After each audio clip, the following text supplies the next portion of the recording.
Venezuela corre el riesgo de desaparecer, por lo menos como la conocemos. Así lo señaló el economista del Fondo Monetario Internacional para América Latina. Vamos a hablar de la inflación en Venezuela, que será de 1.000.000% para final del 2018. Así al menos lo prevé el Fondo Monetario Internacional. Venezuela tiene una hiperinflación peor a la de Alemania de 1923. Se proyecta un estallido de la inflación hasta de 1.000.000% para el fin de año de 2018. Ningún país y ningún ciudadano podría sobrevivir a una situación de 1.000.000% de inflación, tal como lo ha indicado este organismo. Un país en esas condiciones corre el riesgo de desaparecer. Puede ser víctima de una invasión extranjera, y no hablamos de Estados Unidos. Pueden ser víctimas de intentos de secesión, una guerra civil o una crisis económica que termina en la caída del gobierno. La crisis pues ha tomado unas dimensiones diferentes. Quizás muchos de los ciudadanos no entienden estas cifras, pero sí entienden que ya no pueden comprar lo mismo de antes. A veces ni siquiera pueden alimentarse. Venezuela está a punto de pasar lo que pasó en Alemania hace casi 90 años.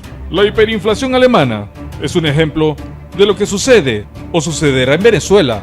El gobierno socialista de Alemania en ese tiempo creyó que podía imprimir ilimitadamente billetes de banco con los cuales cubrir el déficit y de esta manera saldar alegremente las deudas del Estado. Eso es tal como lo ha hecho Maduro con el Bolívar.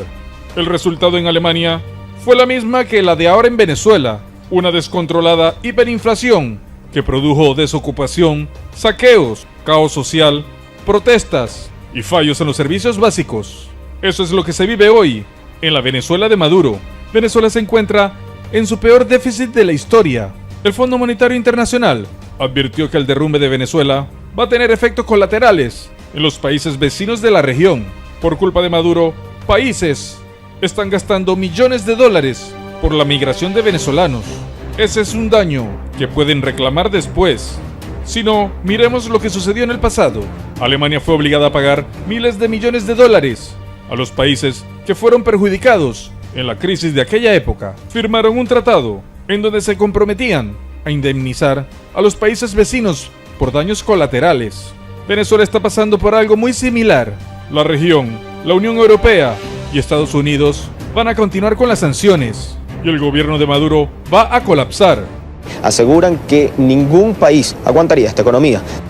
El déficit de Alemania se debía a los costosos programas de salud pública, la cual no pudieron pagar, tal y como está sucediendo con Venezuela. Nicolás Maduro ha perdido el país. El colapso económico, la hiperinflación y el deterioro de los servicios públicos, así como la falta de alimentos, harán que Venezuela corra el riesgo de desaparecer.